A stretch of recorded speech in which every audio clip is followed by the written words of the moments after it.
Mandy, answer me. Why is there an elderly couple I don't recognize living in the $1 million lakeside house I bought for you? Her words froze the lively Thanksgiving table in an instant. Clink. A sharp, hollow sound rang out. Across from me, my father, George, had dropped the knife he'd been gripping onto his plate. I stopped my hand halfway to my mouth, pumpkin pie on the fork, and slowly looked up.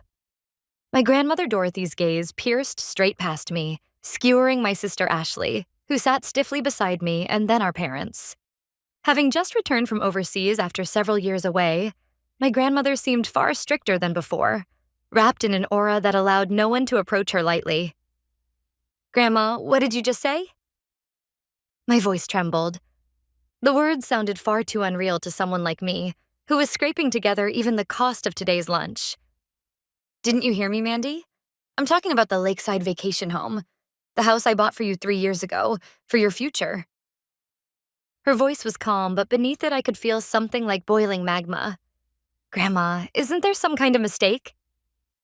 I summoned all my courage as I spoke. My heart was pounding wildly. I don't own any house, not a vacation home, not even my own apartment. I'm basically homeless right now. I was kicked out of my apartment last month, and I've been crashing at friends' places ever since. What? My grandmother's eyebrow twitched. I knew something was wrong. As soon as I got back, I went to check on the place as a surprise. You weren't there. Instead, an elderly couple I'd never seen before answered the door. They said they were the parents of Ashley's husband, Kevin. "Ashley, would you care to explain what's going on?" Out of the corner of my eye, I saw my sister Ashley's hand trembling as she held her wine glass. "Ashley?" I turned to look at her. Her eyes darted around, her breathing quick and shallow. "Grandma!" Ashley cried out, almost screaming. That must be some kind of mistake. Maybe you got the address wrong. There are lots of similar houses around there, and you just got back. You must be exhausted." "That's right, Mom." My mother, Sandra, jumped in. Beads of sweat dotted her forehead. "It's just jet lag. Your memory's mixed up. Come on, the turkey's getting cold." "Be quiet."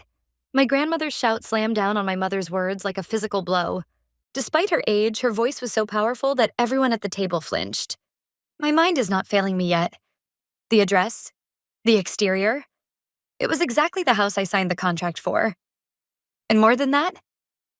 My grandmother reached into her handbag, pulled out a photograph, and slid it across the table. "This is what Kevin's parents, who were living in that house, said to me. We're staying in this home owned by our son's wife, Ashley." The moment those words landed, the color drained completely from Ashley's face. In the photo was a beautiful mansion by the lake, and in front of it, smiling for the camera, stood Ashley, her husband Kevin, and his parents. Shall we ask for an explanation of this photo? Faced with irrefutable evidence, the air in the room grew thick and heavy. I stared at the photo, doubting my own eyes. It was the very same place Ashley had posted on social media with the caption, #MyNewVacationHome, back when I was wearing myself down juggling 3 part-time jobs. That was my house? What is going on? I stood up. "Mom, Dad, what does this mean? Grandma bought a house for me. Then why am I living like I'm homeless right now?" At my question, my father looked away awkwardly. Mom, it's complicated. Today's Thanksgiving. Talking about money at a family dinner isn't exactly appropriate, is it? Tomorrow we can sit down in my study and talk it through properly." My grandmother cut him off coldly. "No, we're clearing everything up here and now. Mandy, you really don't know anything, do you? About the $1 million vacation home I sent you 3 years ago, and how it was used." $1 million? The room spun. The balance in my bank account, when I checked it this morning, was $12.50. Working 3 jobs, sacrificing sleep, only to watch everything disappear into student loan payments and living expenses. $1 million was a number I couldn't even imagine. I don't know anything. I've never seen a vacation home, and I've never once been told that anyone bought one for me. At my words, my grandmother's expression softened slightly, a hint of pity flickering across her face. But it vanished just as quickly, replaced by a hard stare as she turned to my parents. "George, Sandra, you told me this, didn't you? Mandy is mentally unstable and incapable of managing a large sum of money. Until she becomes independent, we will act as her guardians and manage that vacation home on her behalf. What? I couldn't believe my ears. Wait a second, Mom, Dad. When exactly was I ever mentally unstable? I graduated at the top of my class and have worked diligently ever since. I've never caused you trouble, not even once. Mandy, calm down, my mother said in a low voice. There was no concern in her eyes, only a warning that said, "Don't say anything unnecessary. You're worked up right now. See? This is exactly what I mean by unstable." Don't you dare! I sprang to my feet. My chair toppled over behind me with a loud crash. I am perfectly normal. You're the ones who are sick. When I couldn't pay my rent, you told me I wasn't trying hard enough and to be independent, didn't you? And yet behind my back, you handed over a house in my name to Ashley? Mandy, how dare you speak to your parents like that? My father shouted, slamming his fist on the table. We did it for your own good. You don't have the ability to manage assets, so we entrusted it to Ashley. For my own good. The absurdity of it all left me too numb even to cry. Oh, shut up already, Ashley Thompson screamed. A plain, boring woman like you doesn't deserve a beautiful house like that. We were just putting it to good use. You should be thanking us. Ashley, you... My vision blurred with frustration. My whole body trembled with rage. This is family? Is this what people bound by blood do to each other? That's enough. My grandmother's voice cut cleanly through the swamp of shouting. She rose slowly, leaning on her cane, and walked over to me. Then she placed her hand gently on my shaking shoulder. Mandy is right. All of you are rotten. Completely rotten to the core. Mom, that's going too far. My father said, his face twisting. We did everything for the sake of the family. My grandmother looked down at him coldly. There is no family here. There are only hyenas who fed on their granddaughter's property. Tonight, everything will be settled. She pulled a smartphone from her pocket and pressed a speed dial number. Come in, please. Yes, right now. The front door opened, letting in a gust of cold night air along with a man. It was Mr. Watson, my grandmother's personal attorney. He carried a thick briefcase. Mrs. Hanson, I've brought all the documents as instructed, Attorney Watson said in a businesslike tone, setting a heavy stack of papers down on the table. What is all this? My father staggered back a step. George, Sandra, and Ashley, my grandmother declared. I will now go through every single fraudulent act you committed, one page at a time. Don't think for a moment you can escape. I wiped away my tears and lifted my head. The warmth of my grandmother's hand gave me strength. That's right. This wasn't the time to cry, and I had a duty to make them face the consequences they deserved. Heh. In the dead silent room, my small laugh echoed. I stood up slowly, shedding the mask of the frightened victim I'd been wearing until now. Pretending to wipe my tears with my napkin, I looked down at my family with cold, merciless eyes. That's enough acting, Grandma. Yes, indeed, Mandy. I've been thoroughly entertained, my grandmother replied, stepping firmly to my side, her cane tapping the floor. My father, mother, and Ashley were speechless at our sudden transformation. Huh? Mandy? Why are you laughing? My mother asked in a trembling voice. Don't you see? You guys were being played, I told her coldly. I continued without mercy. A week ago, Grandma contacted me. Not through you, but through my aunt. She said, it seems the family has been intercepting my letters and deliberately isolating you. From that moment on, we knew everything. And that's why we set the stage for tonight. This so-called Thanksgiving dinner. We waited for the moment you'd let your guard down and confess your crimes with your own mouths. What? We were set up? My father went pale and tried to stand. Sit down. One word from my grandmother pinned him to his chair. This isn't over yet. In fact, it's only just beginning. Mr. Watson, please. Shall we start with the forged gift agreement? The handwriting analysis is complete. Attorney Watson slid a document to the center of the table. It was a real estate registry. This property, Lakeside Manor, was originally purchased by Mrs. Hanson in Mandy Hanson's name. However, the current registered owner is Ashley Thompson, your younger sister. The transfer date is October 15th, 3 years ago. The sale price was $1, essentially a gift. $1. That was the price of my life. I stared at the date. October 3 years ago, the exact time I had graduated from college and begun drowning under student loan repayments and living expenses. The moment my life started to derail. I always thought something was wrong, I said quietly. I graduated at the top of my class. I had professors' recommendations and made it to the final interviews at several major companies. And yet, somehow, every single one of them rejected me, without explanation. I fixed my gaze on my father. His eyes darted away.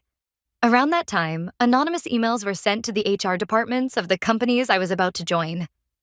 Emails claiming that Mandy Hansen suffers from a severe mental illness and was a troublemaker at university. What are you talking about? He tried to play dumb. IP addresses don't lie, Dad. The emails were sent from this house, and the timestamps match the hours you were in your study. You pushed me into unemployment on purpose, didn't you? Because if I became independent, you wouldn't be able to keep committing fraud using my name. No, it was for your own good. And you, Mom, I said, turning to my mother. I finally understand why no matter how hard I worked, I never saved any money, and why I kept failing credit card screenings. Attorney Watson produced a set of bank statements. This is the account Mandy used to repay her student loans. She deposited money every month from her part-time jobs. However, the funds were automatically redirected, not to the loan agency, but to a hidden account in Mrs. Hansen's name. My mother gasped. And yet, Mom, you kept telling me I wasn't trying hard enough, that I should be more like Ashley. Because of you, I was blacklisted as a delinquent borrower. I couldn't even rent a proper apartment. You destroyed my credit. You forced me to juggle 3 jobs and still live in fear of ending up on the streets. My mother covered her mouth with trembling hands. My poverty wasn't bad luck. It wasn't a lack of effort. It was a cage, carefully, deliberately built by my own parents. And you, Ashley. I turned to my sister. She glared back at me as if she were the victim. Kevin's parents are living in the vacation house, aren't they? So what if they are? Ashley replied, jutting out her chin.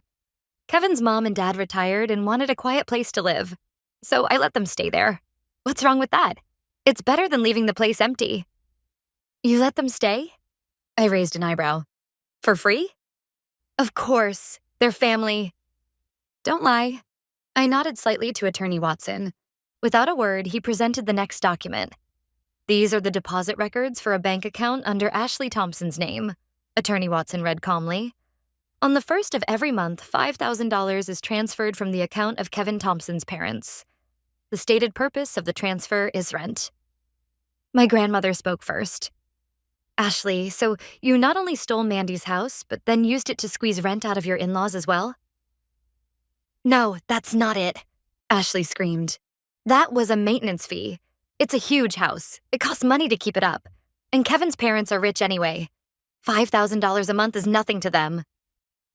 That's not the point, I said quietly, but with force. You took my house without permission and made $5,000 a month off it.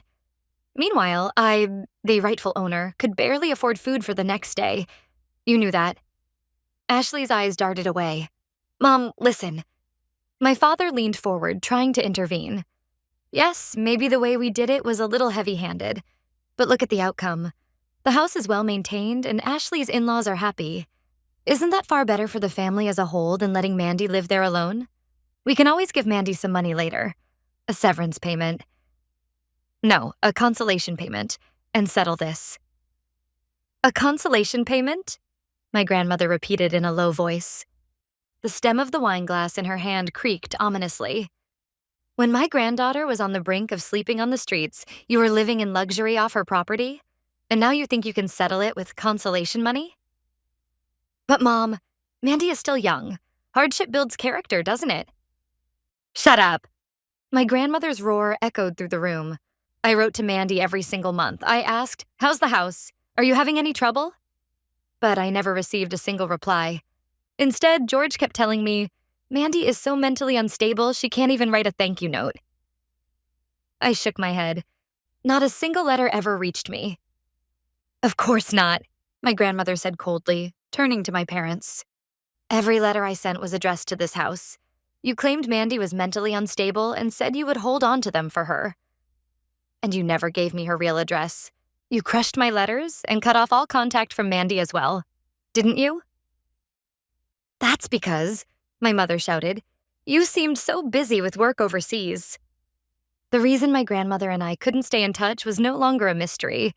The physical distance and the malicious wall my parents had built between us. Everything finally fell into place, revealing the full ugliness of what they'd done. That's enough excuses, I said, taking a deep breath and signaling to Attorney Watson. Let's confirm the facts from a legal standpoint. Attorney Watson displayed on his tablet the so-called transfer agreement that Ashley was using as the basis for her ownership claim.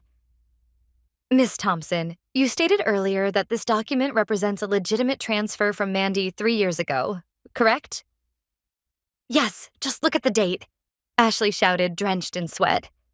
Indeed, it does say that. We'll address the handwriting shortly. But first, we conducted a digital forensic analysis of the paper itself. He pressed a button and a magnified image of the document appeared.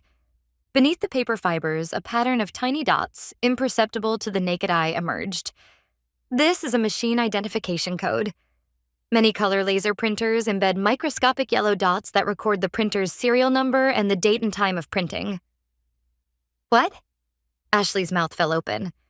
After analyzing these dots, we determined that this document was printed exactly 6 months ago. That's strange, I said with a cold smile. Why would a contract supposedly signed 3 years ago be written on paper that was printed just 6 months ago? Then I spoke slowly and clearly. In other words, this document was fabricated 6 months ago. I looked from my father to my mother, and finally to Ashley. And I can think of exactly why you suddenly needed to forge it 6 months ago. My father's face turned ashen. 6 months ago, Grandma contacted you and said, my work is finally stabilizing. I may return home soon, didn't she? I continued. You panicked. Until then, you'd been illegally occupying Mandy's house and treating it as Ashley's based on nothing but verbal promises. But once Grandma came back and checked the property records, your lies would be exposed. So you hurriedly forged documents to give yourselves a legal cover. That's not. But if you'd asked me to sign it, you would have been exposed. So Ashley copied my handwriting and forged the signature with a date from 3 years ago. Isn't that right? Ugh. My father clutched his head and groaned. I'd hit the mark. For 3 years, they'd done whatever they pleased, counting on the fact that my grandmother wouldn't return. But the moment they heard she might come back, they panicked and rushed to fabricate evidence. That panic was what led to their fatal mistake. Attorney Watson pressed on mercilessly. According to the handwriting analysis, this signature matches Miss Ashley Thompson's handwriting with a 99% probability. This constitutes clear forgery of a private document with a seal. Furthermore, Miss Thompson falsely claimed to be Mandy's legal guardian and withdrew $1 million from Mandy's account under the pretense of maintenance costs for the vacation home. That constitutes fraud and embezzlement. Fraud? Ashley began shaking uncontrollably. Prison. This can't be real.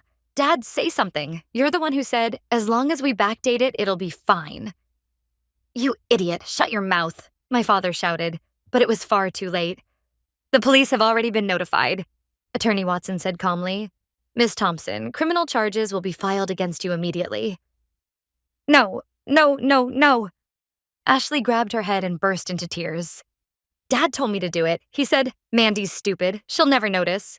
He told me, just copy her signature. I only did what I was told. What? Ashley? You're selling out your own father?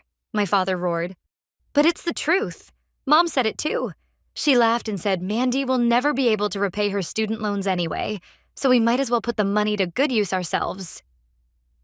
Ashley, don't say another word, my mother screamed, lunging at her.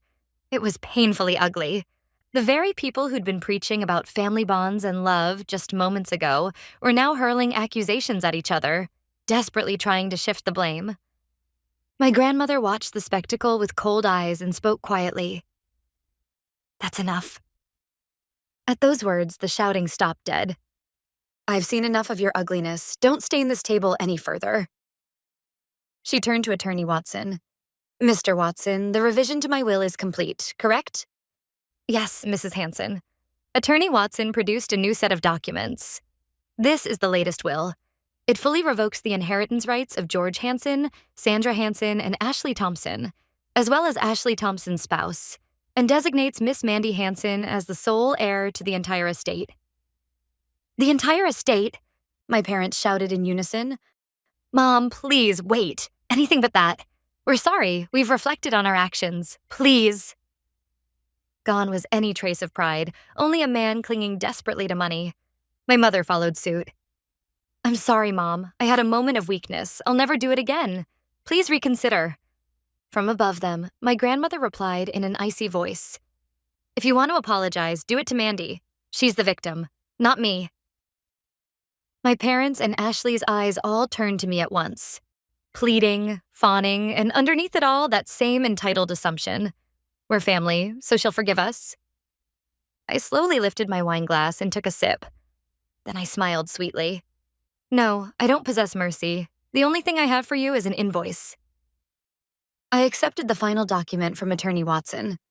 This is a demand for restitution of unjust enrichment over the past 3 years, along with damages for emotional distress. The total amount due is $2 million. If payment is not made by tomorrow, criminal prosecution will proceed immediately. $2 million? My father screamed. There's no way we have that kind of money. Then sell what you do have, I said coldly. Your house, your cars, your jewelry, and that house Kevin's parents are living in. You'll vacate it immediately. No? Ashley collapsed to the floor, kicking Kevin's mom and dad out. If I do that, he'll divorce me. That's none of my concern. That's your problem, Ashley. I cut her off coldly. When I lost my job and my credit was destroyed, did any of you worry about me? No, you all mocked me. Now it's your turn to taste that same misery. At that moment, a heavy knock sounded at the dining room door, and 2 officers wearing sheriff's badges entered. Ashley Thompson? Please come with us to the station. No, help me. I didn't do anything wrong. Ashley screamed as she was dragged away. Next, my parents, still in shock, were placed in handcuffs as well. Mandy, I'm sorry, Mandy. My mother sobbed, looking at me through tears. I was wrong. Please drop the charges. Goodbye, Mom, I said without looking away. Count the wrinkles on your face in prison. You'll have plenty of time. As the police sirens faded into the distance, only my grandmother, Attorney Watson, and I remained in the vast dining room. I let out a long breath. It wasn't exhaustion. It was relief, as if a curse had finally been lifted. It's over, Grandma. Yes, it is, she said gently, pulling me into an embrace. No, actually, that's not quite right. This is where it begins. Your real life. 1 year has passed since that night. I'm standing now on the wooden deck of Lakeside Manor. This place is truly mine. Ashley, her husband, and his parents were forcibly evicted within 72 hours of that night. Her in-laws claimed they had been told the house belonged to their daughter-in-law and that they were victims too. However, because they had lived there knowing the rent was suspiciously low and the contract was flawed, they were questioned as potential accomplices. Ashley was sentenced to 3 years in prison and is currently incarcerated. She divorced Kevin and was completely bankrupted by damages and legal fees. My parents lost all social credibility and were cut off by relatives across the board. My father's company went bankrupt, and I hear they're now scraping by in a small apartment. But I don't even know their contact information, nor do I want to. As for me, I started a new business in this quiet home. Online consulting and financial planning and victim support. When I began sharing my own harrowing experiences, the response was overwhelming. Before I knew it, my schedule was booked months in advance, and my income grew to dozens of times what I made back when I was juggling 3 jobs. I no longer depend on anyone. I've achieved complete financial independence. On weekends, my grandmother comes to stay here, and we sit by the fireplace, talking and laughing as if reclaiming the 3 years that were stolen from us.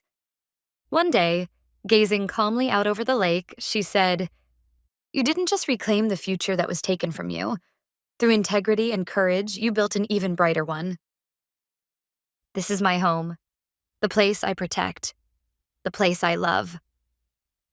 I'm happy, Grandma, I said from the bottom of my heart.